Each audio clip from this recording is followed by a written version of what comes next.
disease caused by the new coronavirus. Know the symptoms.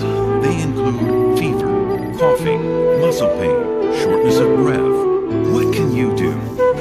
Wash your hands frequently with soap and water for 20 seconds or use an alcohol-based hand rub. Avoid touching your eyes, nose, and mouth.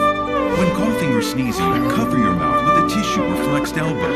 Discard tissues into a closed bin and then wash your hands.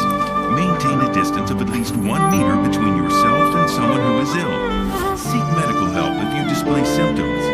Wear a mask if you are coughing or sneezing, or if you are caring for someone who is sick. Dispose of your masks into a closed bin and then wash your hands. Check trusted sources regularly for accurate information. Remember, the best prevention is to keep yourself healthy and follow these safe steps.